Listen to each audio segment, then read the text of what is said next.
banyak kiai-kiai nggak bergelar Pak di Jawa, tapi ilmunya lewatin kita yang bergelar. Benar nggak? Kenapa? Mereka ngaji. Jadi ilmu itu di mana aja yang penting ngaji. Ada gurunya, ada muridnya, ada kitabnya, ada mulazamahnya, ada konsekuensi dalam waktu, disiplin.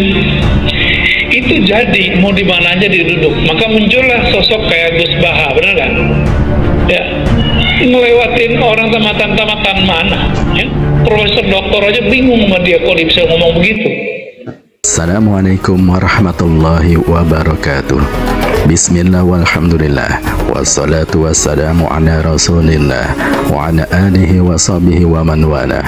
La hawla wa la quwata illa billah. Ada dua faktor mengapa Gus Baha saat ini menjadi guru bangsa yang bisa dikatakan paling menonjol. Beliau tidak mau populer, namun eksistensi beliau saat ini bisa dikatakan berada paling puncak di jajaran ulama populer. Faktor pertama, publik sudah muak dengan ustadz-ustadz televisi yang ilmunya hanya sekadar public speaking saja, kurang dalam dan tidak menguasai banyak cabang. Gus Baha menutupi lubang besar ini. Kemampuan ilmu beliau, cara menjelaskan yang tidak susah dipahami, penampilan yang sederhana menjadi magnet yang sangat besar. Ditambah materi-materi yang tidak kaku, tidak galak, agama menjadi cair dan ringan. Pola doktrinasi puluhan tahun yang tegang menjadi lunak dan bersahabat. Faktor kedua, adanya pola kelas tengah NU yang responsif terhadap zaman, di mana kaum mayoritas muda Nahdiyin tidak lagi canggung memanfaatkan dunia maya, internet sebagai alat syiar atau dakwah, sehingga kemunculan Gus Baha di-share dan dibagikan banyak santri dan efeknya meluas tidak hanya kalangan NU semata. Gus Baha diterima banyak pihak. Bisa dikatakan pula, Gus Baha adalah hadiah dari NU untuk Indonesia. Gus Baha adalah guru bagi kita semua.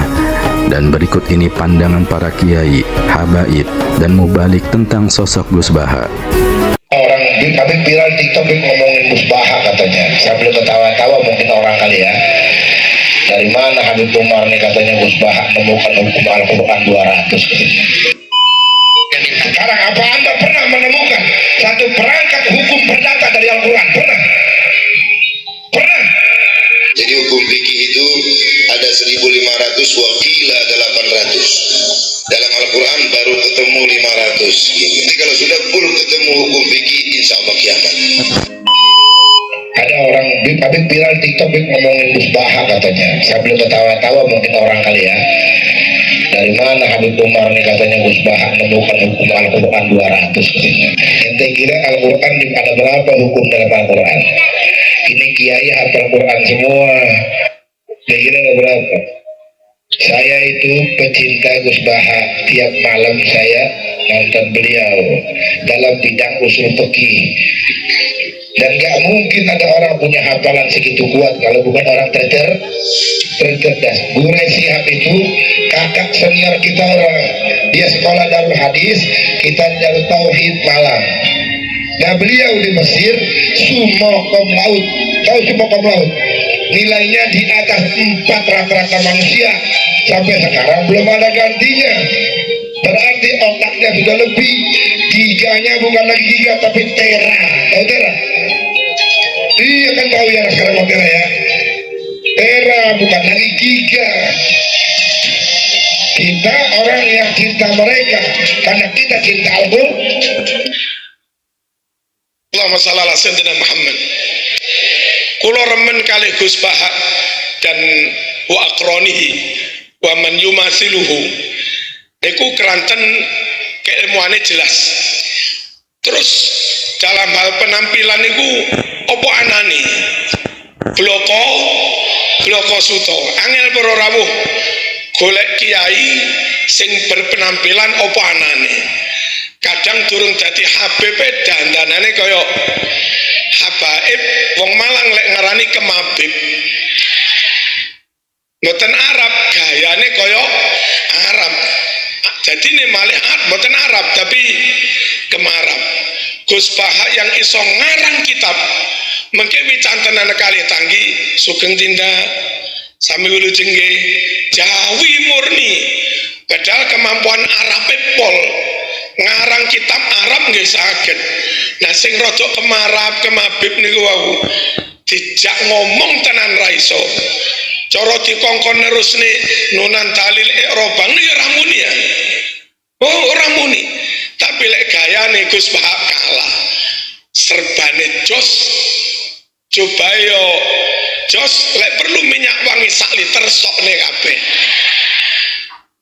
Gayane Masya Allah ya khair, alhamdulillah ya khair, subhanallah ya khair. Lah nun sewu para rawuh, mboten ulama berpenampilan koyo ulama, itu bagian dari proyek besar menjauhkan umat dari para ulama yang sebenarnya. Apalagi ditambahi nyun sewu propaganda hitam sing Gus Bahak niku liberal lah macem-macem. Malah kira-kira diarani radikal barang. Wong ora kober benek sing dhuwur niki barang. Allahumma shalli ala sayyidina Muhammad. Syukur para rawuh kita gadah Gus Bahak niku alim tenanan, ora jaim tenanan. Numriki balik membaure yo tenanan. Muga-muga umure dawa lah.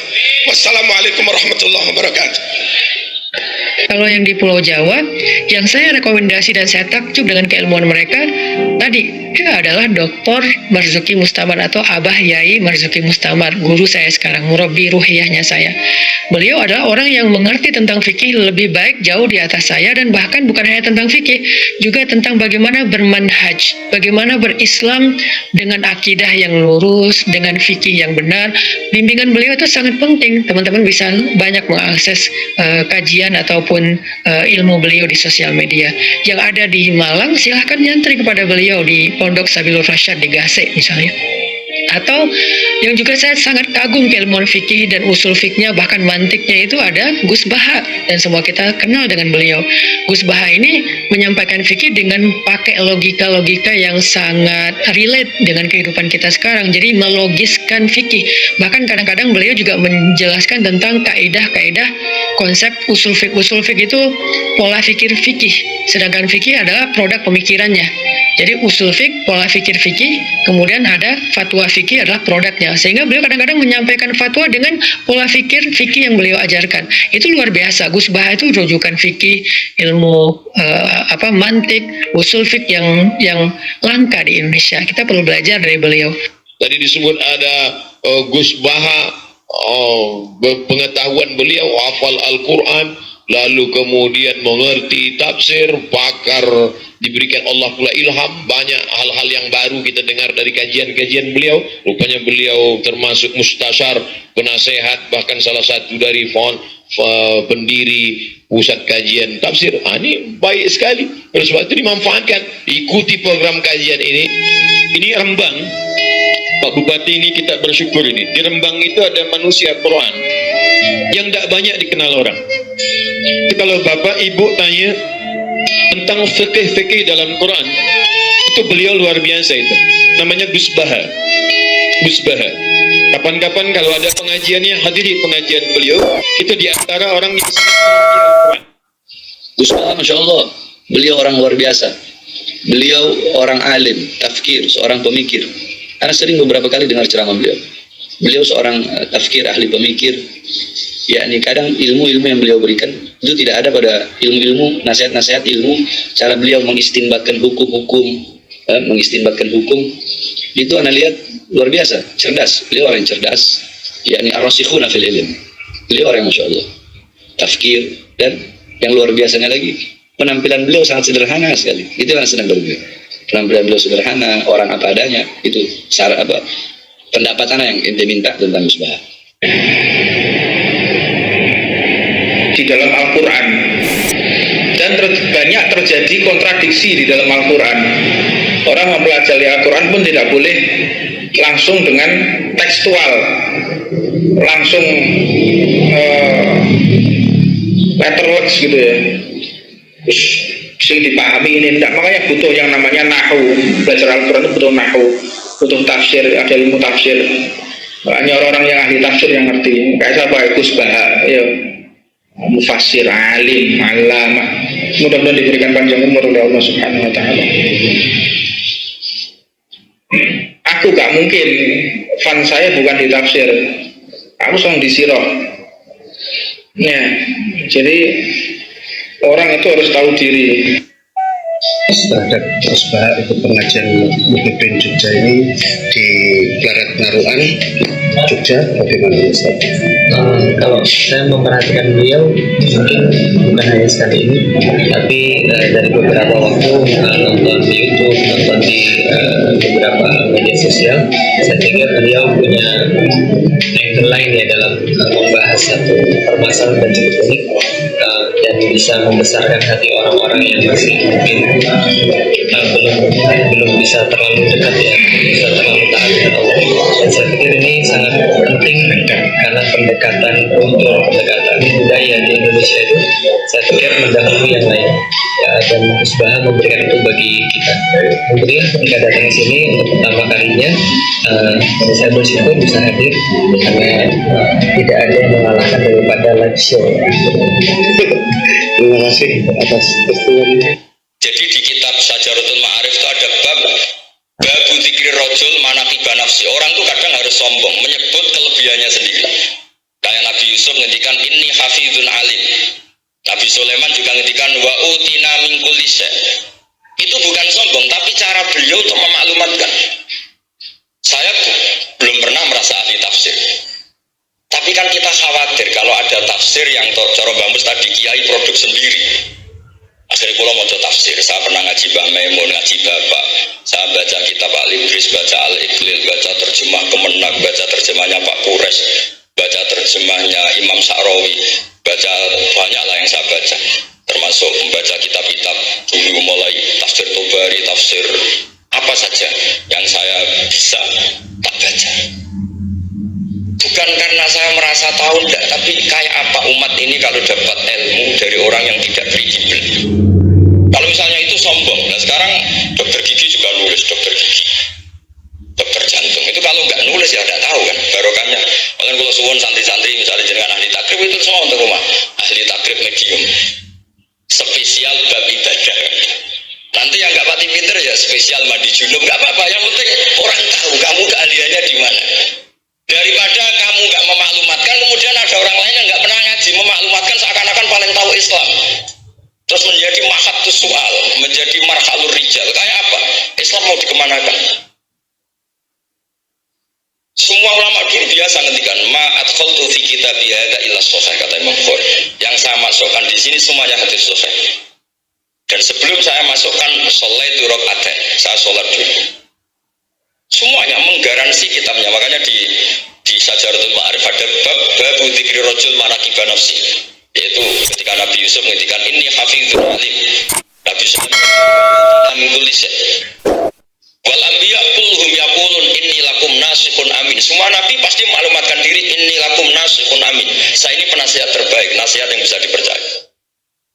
Kemudian ketika ada zamanul khiddi, zaman hasud, zaman orang enggak fair, seakan-akan seperti itu tuh keangkuhan. Coba Mbah Bisri menamakan kitabnya itu Al-Ibris. Al-Ibris itu apa? Emas yang murni. Makna saya cari di berbagai kamus, maknanya Al-Ibris itu emas yang murni. Kayak apa? Semua kitab juga dinamai dengan nama-nama keren. Al-Iqlil, Al-Ibris, Fathul Bari. Jadi nggak apa-apa. Kali ini juga dinamai Hujjatu Ahli Sunnah wal Jamaah, argumentasi pada Ahli Sunnah wal Jamaah. Sekolah teruskan sampai beliau ngendikan wahal bi jununun hatta usdiro amri lil mu'minin alla yazuru rasulahu wa waliya ni'matim alladzi lahu fi qulubi kulli mu'minin minna. Masa saya ini menjadi gila karena menfatwakan orang Islam itu enggak perlu ziarah ke Rasulullah sallallahu alaihi wasallam. Terus kata beliau, la yadri ma yaf'al annahu yaqulu baina ibadillah wa baina rahmatillah. Fa innahu sallallahu alaihi wasallam rahmatullah lil alamin. Fal ya'rif dzalik ulaikal mani'un liya'lamu fi ayyi mauqifin hum. Terus Bali itu juga yang katanya seneng guyon, kula mboten menangi Bali tapi nate pirsa nate ngertos pas beliau rawuh di mbah saya di Pernambah kula teng kene Al-Wahdah teng Lasem. menangi Mbak Ali, menangi Pak Hamid, karena Pak Hamid itu masih sepupu mbah saya. Semua yang di sini juga masih keluarga saya, sama-sama Bani Abdul Aziz. Itu yang katanya Mbak Ali seneng guyon tadi di bab-bab seperti ini, ngendikan wahal bijunun, apa saya ini sudah gila melarang orang bertemu nabinya. Kemudian mereka berdalih takut menuhankan nabi, itu tidak akan terjadi. Kata kitab Ithaf, hadil ummah maksumah, umat ini akan dijaga Allah, tidak akan menuhankan Rasulullah SAW kayak kaum Nasrani menuhankan Isa. Kata kitab Ithaf, bibarokati sighati sholawat, dengan barokahnya sighot sholawat. Beliau ngendikan wa Nabi sallallahu alaihi wasallam wa injalla qadru muhtajun ila rahmatihi ta'ala. Sighot sholawat itu kan unik. Allahumma, Allah itu Tuhan, sholli ala sayyidina Muhammad hadan nabi wa injalla qadru muhtajun ila rahmatihi ta'ala. Jadi kita mengekspresikan mahabbah bahwa nabi itu ahabbul khalqi ila Allah. Di saat yang sama kita tetap bilang Allah yang Tuhan, tolong selalu beri sholawat dan rahmat ke Rasulullah. Berarti duduk perkaranya tetap Allah sebagai Jalla Jalaluh, Nabi apapun mulianya abduhu wa rasul. Jadi sholawat itu sudah syarat yang insya Allah tidak akan menjadikan hadil ummah mengkultuskan Nabi hatta rofa'uhu ila darajatil uluhiyah. Karena barokahnya sholawat tetap Allahumma al-mu'ti wa nabi wa injalla qadruh al-mu'ta, yang dikasih. Jadi hadis syarat itu sudah siwatul tauhid, siwatul mahabbah, siwatul alaqah baini wa baina Rasulillah sallallahu alaihi wasallam. Kayak apa hadil ummah? Ya tapi tadi bener dawuh Mbak Mus, nerangno iki bagiane kiai ning desa rasa diterangno wis sholawatan. Jadi kepenak rasa dalil-dalilan wis sholawatan. Tapi memang resiko gak ada yang menerangkan suatu saat kalau ada itsaratus syubhat itu terus mereka bahaya. Makanya ada yang ngalahin rangno sepatus ini masih terjaga. Bandur sambuko niku sepuh itu seneng Gusti Allah. Kula niku duka niat sepundi tapi memang mungkin faktor gen. Saya itu termasuk orang yang apa nyuwun sewu sekali terganggu kalau sering ada acara-acara malane mun wayahe lah niki mun wayahe Mas Afif, Gus Yakin, apa Gus Ilmi, Mus wayahe nyai, wayahe ngaji mulang kitab mbah iki teng ngarepe wong akeh dadi nak salah isin. Ojo ngomong ngarepe santri keliru jari lagu ini benus. Sokai repot. Terus niki boten ya menapa ngoten mawon. Assalamualaikum warahmatullahi wabarakatuh. Fenomena Gus Baha ini menarik, bukan saja karena materi-materi yang disampaikannya mengena banget di hati. Beliau sederhana dan tidak berapi-api seperti ustadz laki-laki kebanyakan. Beliau juga sangat pakar di bidang Al-Quran, berikut kandungannya dan kisah-kisah yang melingkupinya ketika ayat-ayat itu diturunkan. Kelancaran dalam menyampaikan materi dan variasi penjelasannya menunjukkan betapa luas pengetahuan beliau. Hampir semua materi ceramahnya juga mengajak jamaah untuk berpikir dan merenung. Zaman sekarang, para jamaah tidak cukup dicecar bahwa ini boleh dan ini tidak boleh. Dalam salah satu kesempatan, Gus Baha menuturkan jika orang Islam itu wajib sombong. Meskipun demikian, jangan menelan mentah-mentah apa yang dituturkan Gus Baha perihal orang Islam wajib sombong ini. Kiai Haji Ahmad Bahauddin Nur Salim atau Gus Baha juga menerangkan perihal keistimewaan orang yang memiliki sifat sombong. Hal ini dikarenakan sifat sombong sebenarnya bukanlah sifat terburuk dibanding sifat tercela lainnya. Padahal sifat sombong merupakan sifat yang dijauhi bahkan dihindari. Namun Gus Baha mengungkapkan bahwa penting untuk memiliki sifat sombong sebab memiliki keistimewaan. Lantas, keistimewaan apakah dari sifat sombong itu? Para santri dan orang alim diminta agar berani memperlihatkan kealimannya kepada masyarakat. Hal itu disampaikan Gus Baha pada acara peringatan Haul ke-83 Kiai Haji Soleh Amin pada Agustus di Tayupati, Jawa Tengah. Pengasuh Pondok Pesantren Tahfizul Quran LP3IA Narukan Rembang ini melihat masyarakat tidak ada yang bertanya ke alumni pesantren sebab sering pergi dan di rumahnya tidak ditulis keahlian ilmunya. Seharusnya para santri berani menuliskan ahli fikih medium, ahli takrib medium, ada masalah fikih hubungi kami, jadi jelas. Ini orang mau mencari dokter kandungan gampang, cari bar gampang, cari klub gampang. Ini mau cari ahli fikih susah karena tidak ditulis, makanya harus diumumkan, tegas Gus Baha. Abul Hasan Asyajili, lanjut Gus Baha, pernah berfatwa ketika ditanya tentang hukum amal siri atau rahasia. Lalu dijawab tidak ada, sebab sekarang zamannya amal terkenal lebih baik dibanding amal yang dirahasiakan. Gus Baha menerangkan, dulu orang zina malu, orang maksiat malu, sekarang maksiatnya terlihat, amal soleh dirahasiakan, akhirnya dunia nampak penuh maksiat. Coba kalau alumni pondok mengumumkan, saya hafiz Quran, saya hafiz 2 juz, kalau setoran juz amma saya bisa, saya ngaji takrib, khatam 2 kali, saya pernah ngaji Fathul Wahab, sehingga orang nanti akan tahu, orang pun bisa konsultasi, tambah Gus Baha. Gus Baha menilai bahwa mengaku alim adalah sesuatu yang diperbolehkan, tapi dengan syarat tidak niat sombong, untuk mempermudah orang yang lain ingin mengambil manfaat. Lah sekarang ini nggak ada yang menulis keahlian, gayanya ikhfa, samar-samar semua, kayak tawadu padahal tidak bisa beneran, sindir Gus Baha sembari tertawa. Saya itu senang terkenal alim bukan karena niat sombong, yang suka biar meniru alimnya, yang tidak suka biar hasud, ungkap kiai yang sering terlihat mengenakan baju putih dan peci hitam itu. Saya minta, sekarang zamannya cara pandang berubah, kamu harus memperlihatkan taatmu, karena mereka sudah memperlihatkan kemaksiatan mereka, pinta Gus Baha. Gus Baha menyebut, di antara target agama adalah harus muncul, makanya orang yang memperlihatkan alimnya itu ada juga pembenarannya. Orang alim harus memperlihatkan kalau dia seorang alim. Kalau ada orang mau ngaji, terus nggak ada yang mengaku alim. Kalau semua orang alim begitu, terus orang mau ngaji sama siapa? Tanya Gus Baha mengajak berpikir para santri dan kiai yang hadir pada acara haul tersebut. Masya Allah, sungguh betapa luas samudra keilmuan ulama Nusantara. Meskipun banyak di antara mereka yang tidak sempat mengenyam pendidikan di Arab, namun keilmuannya diakui di Nusantara dan dunia. Semoga ke depan akan muncul generasi ulama-ulama berkaliber internasional yang lahir dari bumi Nusantara. Wallahul muwafiq illa aqwamit thariq. Wassalamualaikum warahmatullahi wabarakatuh.